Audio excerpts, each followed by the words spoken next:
Cela n'a échappé à personne, un événement a récemment agité l'espace public. La mort d'un homme présenté comme un garde du corps du collectif Némésis, survenu en marge d'un rassemblement d'extrême gauche. Je ne m'attarderai pas longuement sur le cas de Quentin, tragiquement décédé à la suite d'un lynchage. Une mort demeure une tragédie, et elle appelle au respect. Par contre, avant de commencer cette vidéo, je voulais en profiter pour passer un message, car c'est vraiment embêtant à force. Cessez d'employer le mot martyr à la légère. J'ai entendu ce terme utilisé pour Jean Pormanov, évoqué par Papacito.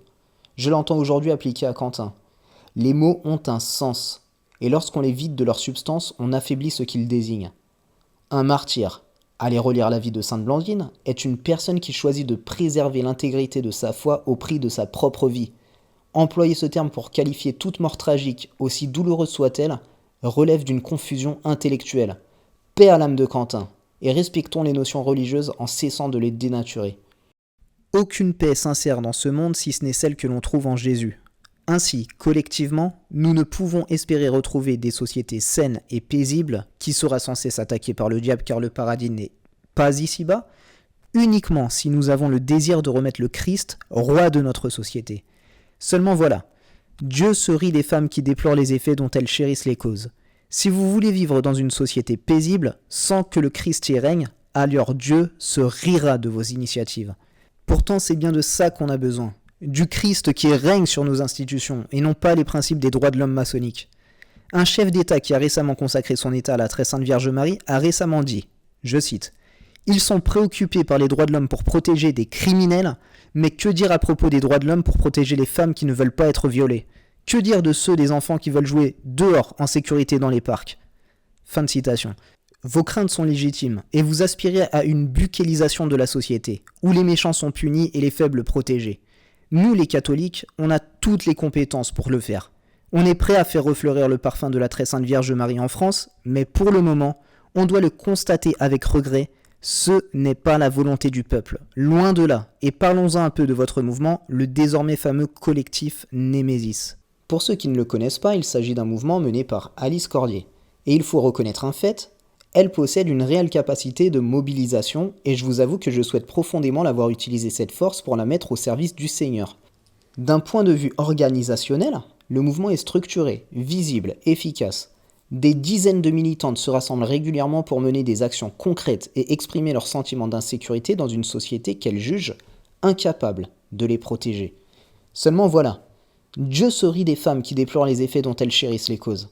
Et je vais vous dire franchement, mesdames, ce que je pense de vos initiatives. D'abord, soyons clairs. C'est bien parce que votre mouvement est féminin qu'on peut observer que vous vous jetez de manière inconsciente et imprudente dans la gueule du loup.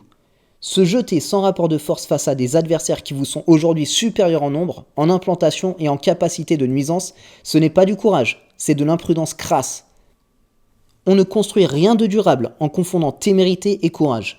Il faut regarder le réel tel qu'il est, non tel qu'on voudrait qu'il soit. À l'instant présent, ceux que vous considérez comme vos ennemis dominent le terrain. Les provoquer frontalement, sans levier solide, sans enracinement profond, sans architecture culturelle derrière vous, n'est pas une démonstration de force, c'est une exposition inutile. Et permettez-moi de vous reprocher ceci. Aller crier son mécontentement dans la rue est une méthode de gauchiste. On ne gagne pas en imitant les réflexes de ceux que l'on prétend combattre. On gagne en élevant le niveau du combat. Si vous souhaitez réellement retrouver des lieux sûrs, une société apaisée, un climat où il fait bon de vivre, alors travaillez là où se joue la transformation profonde. La culture, l'éducation, la transmission, le socle spirituel, autrement dit, la restauration morale. Une société ne se redresse pas par des slogans, elle se redresse par conversion intérieure et cohérence collective. Et vous avez un atout immense, car l'action d'une femme isolée peut passer inaperçue. Mais l'union de femmes déterminées, structurées, cohérentes, peut toucher le cœur de nombreuses âmes désorientées, privées de repères, en quête de stabilité et de sens. Et vous êtes nombreuses. Ce nombre n'est pas une force de confrontation, il doit devenir une force d'édification. Si vous voulez mener un combat digne de ce nom, un combat véritablement noble, alors qu'il soit celui de la reconstruction, redonner à la femme sa place, non par opposition permanente, mais par exemplarité, par exigence morale, par capacité à incarner ce qui vous est dû en tant que femme. La question n'est donc pas contre qui criez-vous, la question est qu'êtes-vous prête à reconstruire, mesdames ? Ainsi donc, permettez-moi de vous peindre le tableau de ce que devrait être le véritable combat des féministes en 2026.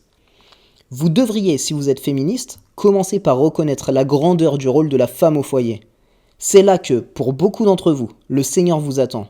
Tenir une maison, la maintenir propre, ordonnée, fonctionnelle, agréable pour son mari et ses enfants, n'est pas une simple tâche, c'est un devoir, un exercice quotidien de discipline et de responsabilité. Si vous avez le bonheur de vous marier, ce sera même un devoir d'État dont le Seigneur vous demandera de lui rendre des comptes. Et croyez-moi, il n'y a rien de petit dans cette tâche. C'est une mission noble que ceux qui ont cherché à dévaloriser le rôle de la femme au cours des dernières décennies ont tenté d'amoindrir, si ce n'est de totalement effacer. Vous devriez, si vous êtes féministe, faire la promotion de la maternité. Montrer le bonheur évident, l'épanouissement profond que trouvent les femmes dans ce rôle ancré au cœur de leur nature. Ne laissez pas ce rôle être tronqué ou relégué au second plan au nom d'une carrière professionnelle qui, dans la majorité des cas, restera secondaire face à l'accomplissement qu'offre la maternité. Votre mission est de témoigner de la joie et de la force que vous puisez dans votre rôle de mère. Aujourd'hui, trop souvent, on entend le contraire. Les enfants sont présentés comme un fardeau, un obstacle à la liberté. Il est temps de rétablir la vérité. Faites entendre votre voix. Montrez que l'amour maternel, la transmission et la construction d'une famille sont des forces, pas des limitations. Votre rôle n'est pas secondaire, il est central. Il façonne l'avenir, éduque les esprits et bâtit des sociétés solides. Vous avez le devoir de le défendre et de l'incarner avec fierté et exemplarité. Vous devriez, si vous êtes féministe, reconnaître et promouvoir un principe fondamental, la soumission à votre mari. Cela s'inscrit directement dans la logique de vos responsabilités de mère et d'épouse. Cessez de vouloir lui usurper le rôle de chef, comme trop souvent observé dans notre époque. La soumission n'est pas une faiblesse, elle est respect de l'ordre naturel. Obéissez à votre mari comme le Christ a obéi à son Père. Et le mari de son côté a le devoir de protéger son épouse, jusqu'au sacrifice de sa vie si nécessaire, comme le Christ s'est sacrifié pour nous. Vous n'êtes pas perdante dans cet arrangement, bien au contraire. La civilisation occidentale, fruit du catholicisme, a été la première à permettre l'épanouissement véritable de la femme, à la sortir de la servitude observée dans d'autres cultures. C'est cette tradition que vous devez chérir et soutenir. Si vous voulez véritablement le bien des femmes, alors vous devriez être assoiffé d'une société catholique. Vous devriez, si vous êtes féministe, parler avec franchise de la vérité sur les moyens de contraception comme la pilule. Ces produits ne sont pas neutres, ils altèrent vos hormones, perturbent votre équilibre biologique et peuvent causer des dommages sur le long terme. Ne laissez pas cette question être minimisée ou ignorée. Informez, avertissez et éduquez. Connaître les effets réels de ce que l'on met dans son corps est une responsabilité fondamentale. Votre santé, votre équilibre et votre force intérieure ne doivent jamais être sacrifiés au nom de la facilité ou de la conformité sociale. Si vous êtes féministe, vous devriez parler avec courage de la réalité du divorce. Il ne s'agit pas d'un simple choix personnel, il détruit les familles et, avant tout, il brise les enfants. Vous devez promouvoir la fidélité et la loyauté et montrer que les conflits dans un couple se règlent par le dialogue, par le compromis, par le sacrifice et non par la solution facile de la séparation. Se séparer pour éviter de confronter la vérité, à savoir reconnaître que l'on peut se tromper, que l'on a pu mal agir ou que son mari n'est pas la source de tous les problèmes, est une faiblesse, pas une force. Affronter ces réalités, au contraire, est ce qui construit des foyers solides, des couples durables et des enfants équilibrés. Si vous êtes féministe, vous devriez faire la promotion de la vie. Vous devez œuvrer à reformer les consciences. Rappelez que chaque vie est sacrée. Un enfant qui grandit dans votre sein n'est pas une charge, c'est un don de Dieu, un cadeau précieux. Ne laissez pas la société vous persuader du contraire. Enseignez et montrez que protéger la vie, la défendre et la chérir est un acte de courage et de vertu. Si vous vous dites féministe, alors exprimez votre féminité jusque dans la façon de vous habiller. Les pantalons sont des vêtements masculins. Laissez-les aux hommes. Votre tenue au quotidien doit être la jupe. Longue, sobre, digne, sans fente, ni ornement qui la rendrait vulgaire. Interrogez-vous. Pourquoi cherchez-vous à vous fondre dans le style masculin ? Quelle peur ou quel doute avez-vous de votre propre féminité ? Et ne me faites pas dire ce que je ne dis pas.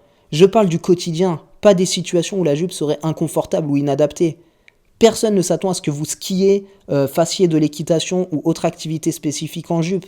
Mais une fois la vie de tous les jours revenue, Pourquoi continuez-vous à vous vêtir comme des hommes? Porter la jupe avec dignité, c'est affirmer votre nature, votre force et votre identité. Voilà, mesdames, ce que j'avais à vous dire. Aujourd'hui, cher Némésis, transformez-vous en paladine de la pureté. Partez en croisade, non pas par l'épée, le sang ou le martyre, mais par l'exemple, la parole et l'exhortation. Face à vous se dresse un ennemi majeur, le démon de l'impureté et de la licence des mœurs. Levez haut la tête vers le ciel, là où le Christ et la Vierge Immaculée vous contemplent. Défendez la pureté, opposez-vous à la corruption qui affaiblit la jeunesse et rendez à votre patrie un service inestimable.